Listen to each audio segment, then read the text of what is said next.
नमस्कार विद्यार्थियों, स्वागत है आपका मयूर नॉवेल्स सीनियर सेकेंडरी स्कूल की ओर से संचालित ऑनलाइन यूट्यूब क्लासेस में। विद्यार्थियों, हम विज्ञान विषय के अंतर्गत आनुवंशिकी का अध्ययन कर रहे थे और जिसमें हमने आनुवंशिकी की परिभाषा, मेंडल का जीवन परिचय, मेंडल के नियमों की पुनर्खोज किनके द्वारा की गई, मेंडल ने अपने प्रयोगों के लिए मटर के पादप का चुनाव क्यों किया और मेंडल को सफलता प्राप्त होने के प्रमुख कारणों का अध्ययन पिछले वीडियो में किया है। आज हम आगे की ओर समझते हैं कि मेंडल के जो मुख्य नियम है, जिसे हम कहते हैं मेंडलवाद, मेंडलिज्म। तो मेंडलिज्म को समझने से पूर्व हमें कुछ विशेष शब्दों को समझना पड़ेगा, क्योंकि ये शब्द आगे मेंडल के नियमों में आते हैं। तो इससे हम कहते हैं आनुवंशिक शब्दावली। तो आज हमारा जो पाठ्य वस्तु है वो है आनुवंशिक शब्दावली। तो कौन कौन से विशेष शब्द हैं जिन्हें हमें ध्यान में रखना अति आवश्यक है।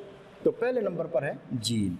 जीन क्या है? तो जीन सजीवों में लक्षणों को नियंत्रित करने वाले कारक, वह कारक जो सजीवों में लक्षणों को नियंत्रित करने का कार्य करते हैं। सजीवों में लक्षणों को नियंत्रित करने वाले कारकों को जीन कहते हैं। तो जीन शब्द को जॉनसन के द्वारा दिया गया। इससे पहले जब मेंडल ने अपने अध्ययन में जो कारक लक्षणों को निर्धारित करते थे, लक्षणों को निर्धारित करने वाले कारकों को उसने सिर्फ कारक ही पहले कहा था, लेकिन बाद में वैज्ञानिक जो जॉनसन है, जॉनसन ने इसे जीन शब्द दिया। हमारे जो लक्षण है, आंतरिक लक्षण, जैसे कि हमारी बुद्धिमत्ता, सोचने का, समझने का ढंग, हमारी बोलने की कला, हमारी जो शारीरिक बनावट है, हमारी शक्ल सूरत, इन सभी लक्षणों का निर्धारण अलग अलग जीन के द्वारा किया जाता है। जैसे कि हमारी शक्ल सूरत को कोई एक जीन निर्धारित करता है, हमारी बोलने की कला को कोई दूसरा जीन निर्धारित करता है। तो लक्षणों को नियंत्रित करने वाले कारक, वह कारक जो सजीवों में लक्षणों को नियंत्रित करते हैं। सजीवों में लक्षणों को नियंत्रित करने वाले कारकों को जीन कहते हैं। और इस जीन शब्द को किसने दिया? तो जीन शब्द को दिया वैज्ञानिक जॉनसन ने। जॉनसन ने जीन शब्द को निर्धारित किया। अगले नंबर पर आता है युग्म विकल्पी। युग्म विकल्पी का अर्थ है कि किसी एक लक्षण को, कोई भी एक लक्षण सजीवों में, जैसे कि ऊंचाई का लक्षण है, किसी एक लक्षण को नियंत्रित करने वाले जीन के दो विपर्यासी स्वरूप, जैसे कि हमने मेंडल के द्वारा मटर के पादप का जब चुनाव किया गया तो इसमें हमने समझा था कि मटर के पौधे में करीब 34 विपर्यायी लक्षण पाए जाते हैं, जिसमें से मेंडल ने 7 लक्षणों का अध्ययन किया था। तो ये विपर्यायी लक्षण दो प्रकार के, एक तो प्रभावी और दूसरा अप्रभावी। तो यहाँ देखें तो नियंत्रित करने वाले जीन के दो विपर्यासी स्वरूपों को हम कहते हैं युग्म विकल्पी। जैसे कि पादप की ऊंचाई को नियंत्रित करने वाले जीन के दो युग्म विकल्पी हैं, पहला लंबापन और दूसरा बौनापन। ये टी का अर्थ है कि जीन का युग्म विकल्पी जो लक्षण को नियंत्रित करता है, निर्धारित करता है। अगले नंबर पर है समयुग्मजी। समयुग्मजी अर्थात किसी एक लक्षण को नियंत्रित करने वाले जीन के दोनों युग्म विकल्पी यदि एक समान है तो हम उसे कहते हैं समयुग्मजी। अर्थात तो शुद्ध पादप, शुद्ध वंशावली, तो उससे हम कहेंगे समयुग्मजी। उदाहरण शुद्ध लंबे पादप। अब शुद्ध लंबे पादप जिसमें दोनों युग्म विकल्पी एक समान होंगे, दोनों कैपिटल टी, अर्थात यह पौधा समयुग्मजी लंबा है।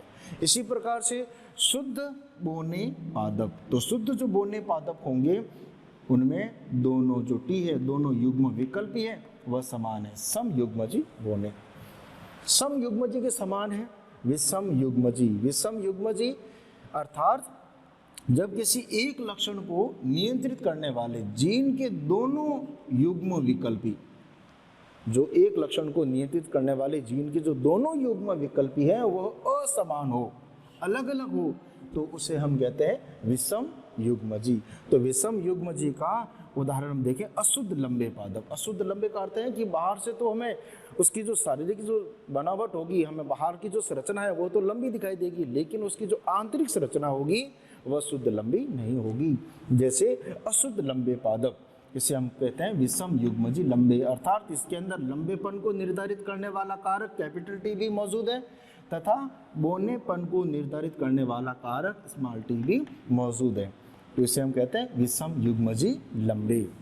अगले नंबर पर लक्षण प्रारूप। लक्षण प्रारूप का अर्थ होगा कि किसी सजीव की बाहरी प्रतीति को हम लक्षण प्रारूप कहते हैं, अर्थात वह सजीव बाहर से हमें किस प्रकार का दिखाई देता है, बाहर से देखने पर वो हमें कैसा दिखाई देता है, इस संरचना को हम कहते हैं लक्षण प्रारूप। सजीव की बाहरी प्रतीति, जैसे कि लंबे पादप, पौधा दिखने में तो लंबा है लेकिन वह लंबा किस प्रकार का है, शुद्ध लंबा है अथवा अशुद्ध लंबा है। तो लंबे पादप का जो बाहरी गुण जिससे हम उसको देखकर उसकी पहचान कर सकते हैं, तो लंबे पादप समयुग्मज लंबे भी हो सकते हैं और विषम युग्मजी लंबे भी हो सकते हैं। अगले नंबर पर है जीन प्रारूप।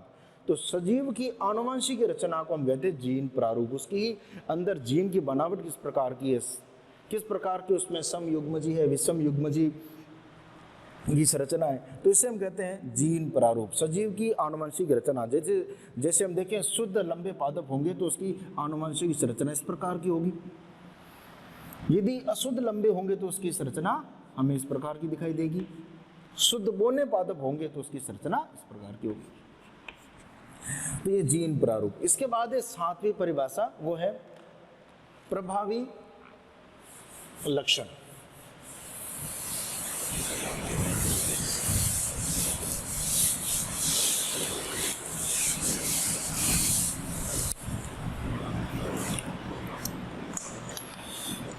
प्रभावी लक्षण नंबर 7 परिभाषा है प्रभावी लक्षण।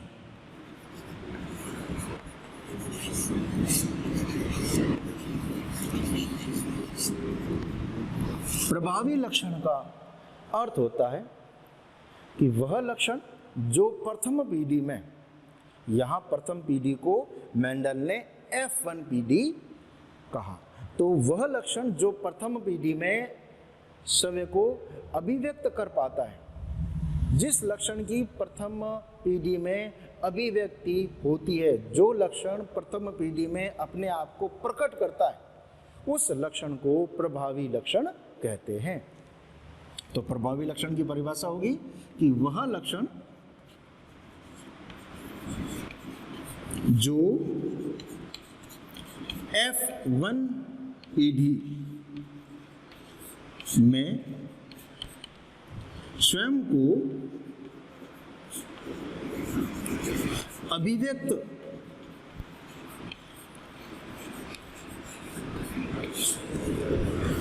करता है,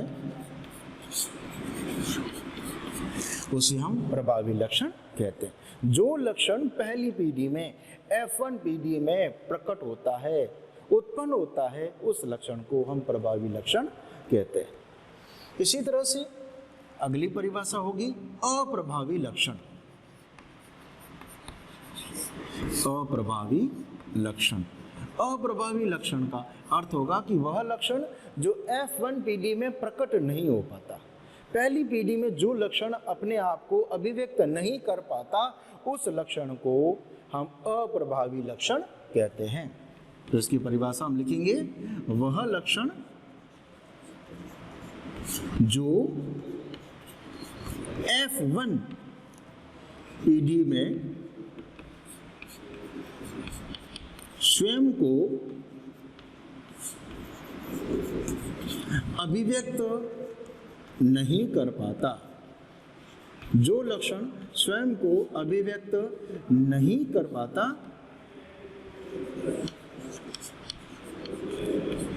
उस लक्षण को हम कहते हैं अप्रभावी लक्षण, या जो लक्षण F1 पीढ़ी में प्रकट नहीं होता।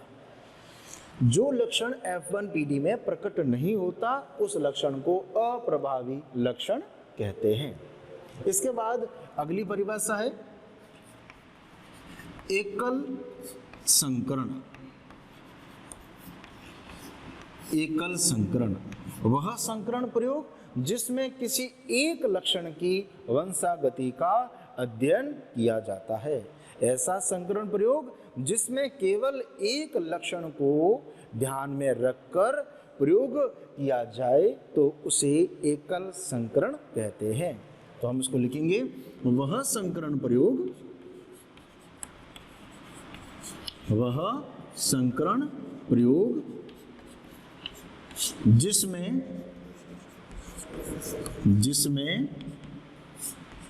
एक लक्षण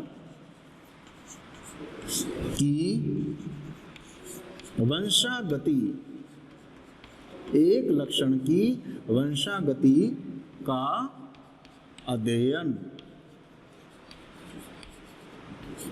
किया जाए।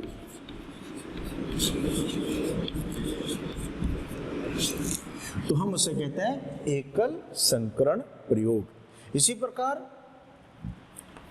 द्विसंकरण प्रयोग,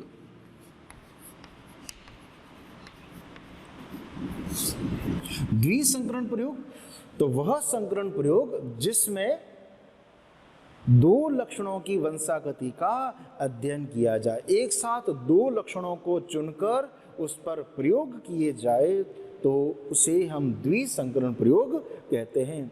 वह संकरण जिसमें दो लक्षणों को ध्यान में रखकर, दो लक्षणों का चुनाव करके दो लक्षणों पर वंशागति के प्रयोग किए जाए तो उसे हम कहते हैं द्विसंकरण। तो हम इसको लिखेंगे, वह संकरण प्रयोग, वह संकरण प्रयोग जिसमें दो लक्षणों की, जिसमें दो लक्षणों की वंशागति का अध्ययन किया जाए, दो लक्षणों की वंशागति का अध्ययन किया जाए।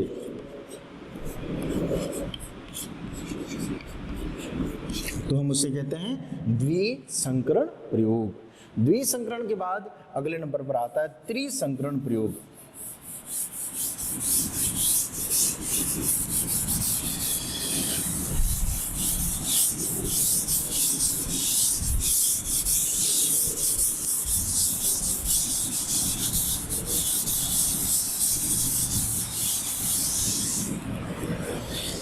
अगली परिभाषा है नंबर 11,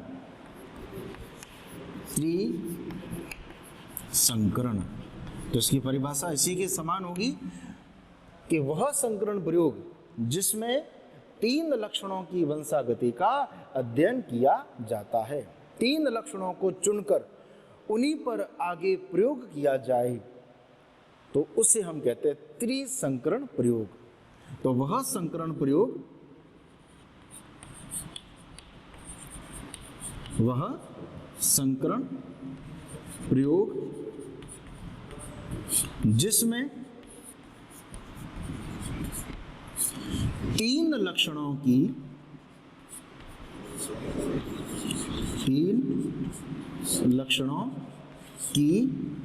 वंशागति का अध्ययन किया जाए। तीन लक्षणों को चुनकर उसी पर ही आगे प्रयोग किए जाते हैं तो उसे हम कहते हैं त्रिसंकरण। त्रिसंकरण के समान है अगला बहुसंकरण। बहुसंकरण नाम से स्पष्ट हो रहा है कि जिसमें कई लक्षणों की वंशागति का अध्ययन एक साथ किया जाता है। वह संकरण प्रयोग जिसमें कई लक्षणों की वंशागति का अध्ययन एक साथ किया जाए तो हम उसे कहते हैं बहुसंकरण। तो हम इसको लिखेंगे, वह संकरण प्रयोग, वह संकरण प्रयोग जिसमें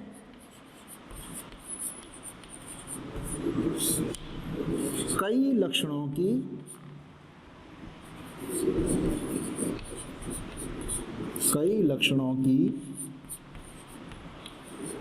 वंशागति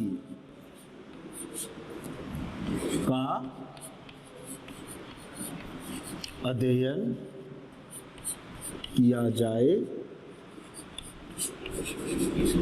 तो हम उसे बहुसंकरण कहते हैं। बहुसंकरण के बाद है नंबर 13 पच्च संकरण।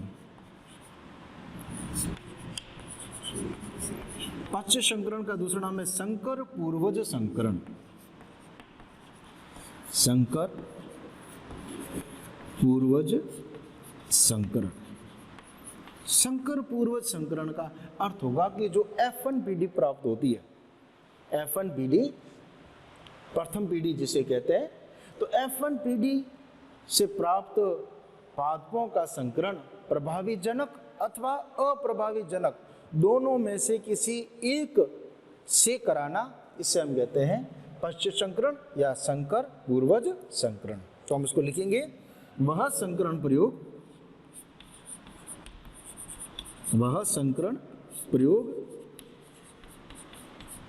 जिसमें F1 पीढ़ी के पादपों का संकरण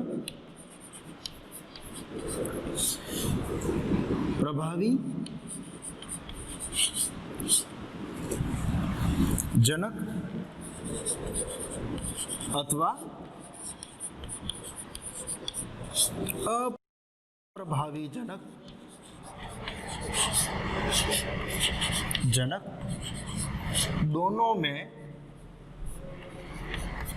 दोनों में से किसी एक के साथ कराना। अर्थात वह संकरण प्रयोग जिसमें F1 पीढ़ी से जो हमें पौधे प्राप्त होते हैं, इन पादपों का संकरण हम प्रभावी का अर्थ है कि जो पौधे जो लक्षण प्रकट होता है F1 पीढ़ी में और जो लक्षण प्रकट नहीं होता हम उसे कहते हैं अप्रभावी। तो प्रभावी पादप अथवा अप्रभावी पादप या जनक पादपों से कराना, इसे हम कहते हैं संकर पूर्वज या पच्च संकरण। इससे संबंधित परिभाषा है बाह्य संकरण। बाह्य संकरण, बाह्य संकरण का अर्थ हमें इसी में से मिलेगा कि वह संकरण प्रयोग जिसमें F1 पीढ़ी के पादपों का संकरण प्रभावी जनक से कराना, इसे हम कहते हैं बाह्य संकरण। तो बाह्य संकरण में क्या होगा? F1 पीढ़ी के पादपों का जो संकरण होगा वह किसके साथ होगा? प्रभावी जनक पादपों से होगा। जो पौधे लंबे हैं, लंबापन प्रभावी होता है, तो लंबे पादपों से कराना, इसे हम कहते हैं बाह्य संकरण। तो हम इसको लिखेंगे वह संकरण प्रयोग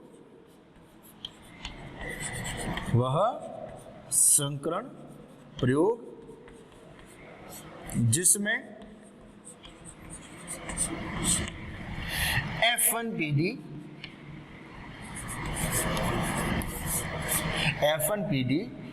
पादपों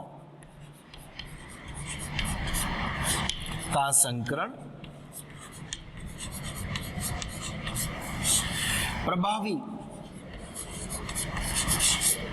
प्रभावी जनक पादपों से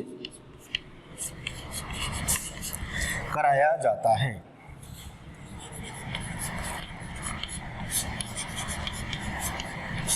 तो हम उसे कहते हैं बाह्य संकरण। वह संकरण प्रयोग जिसमें F1 पीढ़ी के पादपों का संकरण हम किसके साथ करा रहे हैं? प्रभावी जनक पादप। प्रभावी जनक कौन सा होगा? प्रभावी जनक होगा लंबा पादप। तो लंबा जो होगा, शुद्ध लंबा होगा, तो उसके लिए हम क्या लिखेंगे? शुद्ध लंबे के लिए हम लिखेंगे दोनों T कैपिटल। प्रभावी जनक से कराना, इसे हम कहते हैं बाह्य संकरण। बाह्य संकरण से अगली मिलती जुलती परिभाषा वह परीक्षण संकरण।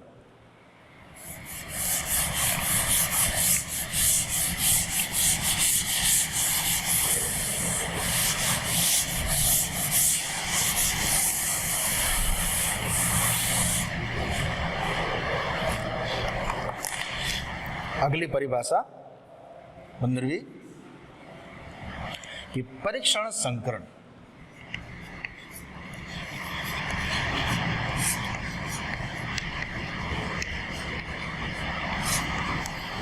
जो बाह्य संकरण के समान ही है कि वह संकरण प्रयोग जिसमें F1PD के पादपों का संकरण हम अप्रभावी जनक पादपों के साथ कराएं तो हम उसे कहते हैं परीक्षण संकरण। तो हम उसको लिखेंगे वह संकरण प्रयोग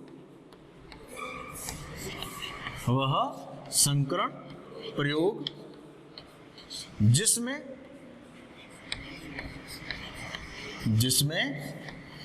F1PD के पादपों का संकरण F1PD के पादपों का संकरण अप्रभावी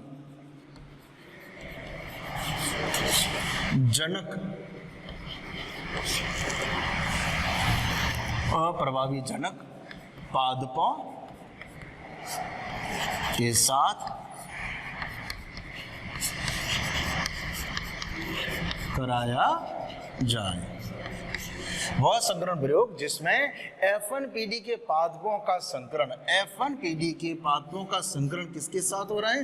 अप्रभावी जनक पादपों के साथ यदि हम कराएं तो उसे कहते हैं परीक्षण संकरण।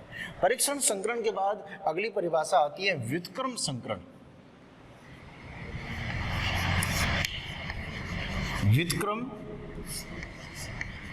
संकरण, व्युत्क्रम संकरण का अर्थ क्या होता है?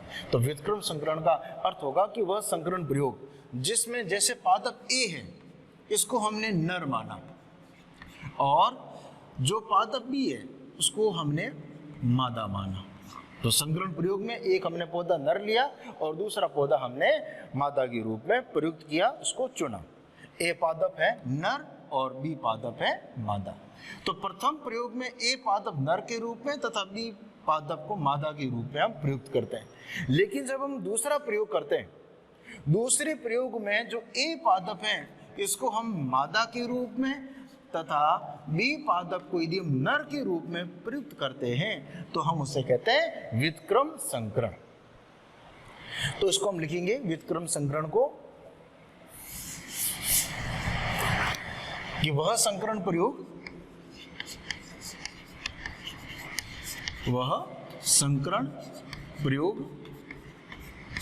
जिसमें A पादप नर एवं B पादप मादा के रूप में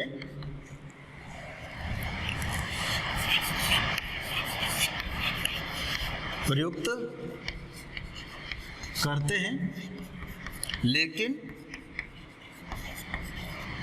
अगले प्रयोग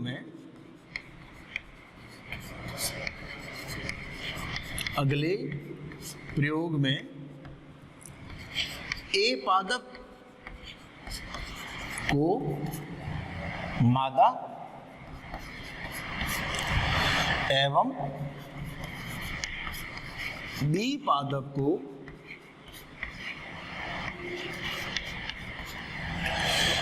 नर के रूप में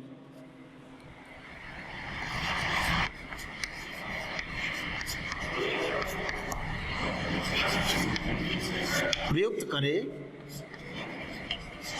तो उसे हम व्युत्क्रम संकरण कहते हैं। तो व्युत्क्रम संकरण का अर्थ होगा कि वह संकरण प्रयोग जिसमें पहले प्रयोग में हमने A पादप को नर के रूप में चुना तथा B पादप को हमने मादा के रूप में चुना, लेकिन जब उस प्रयोग का अगला भाग किया जाता है तो अगले प्रयोग में A पादप होगा वो मादा के रूप में तथा B पादप को नर के रूप में चुना जाता है, प्रयुक्त किया जाता है, तो उस संकरण प्रयोग को हम व्युत्क्रम संकरण कहते हैं। इसके बाद अगली परिभाषा आती है जनक पीढ़ी।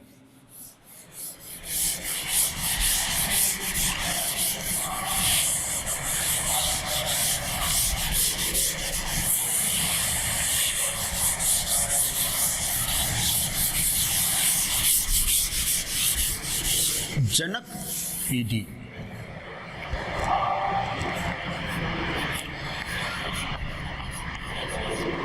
जनक पीढ़ी। तो जनक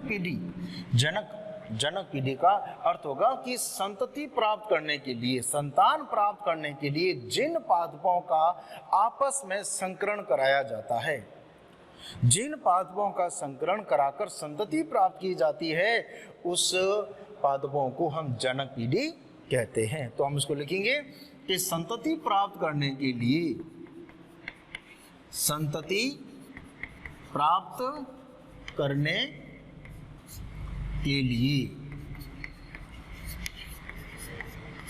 जिन पादपों का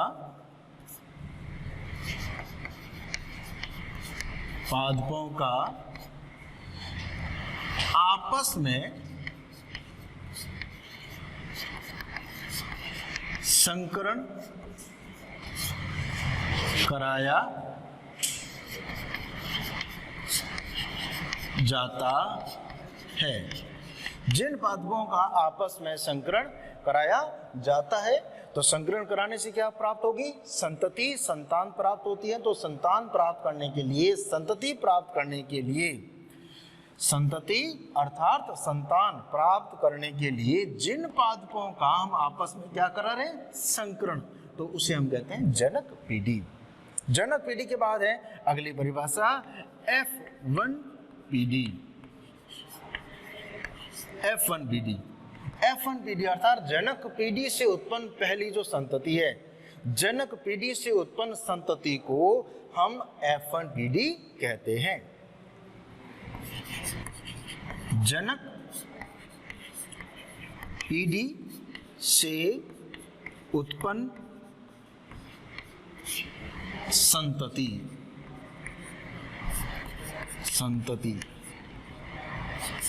जनक पीढ़ी से उत्पन्न संतति को हम क्या कहते हैं? F1 पीढ़ी, प्रथम पीढ़ी, जो पीढ़ी जनक पादपों से हमें प्राप्त होती है। इसी प्रकार से है F2 पीढ़ी।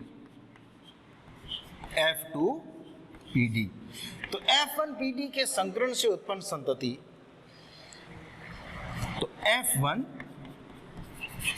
पीढ़ी के संकरण से उत्पन्न पीढ़ी, उत्पन्न संतति,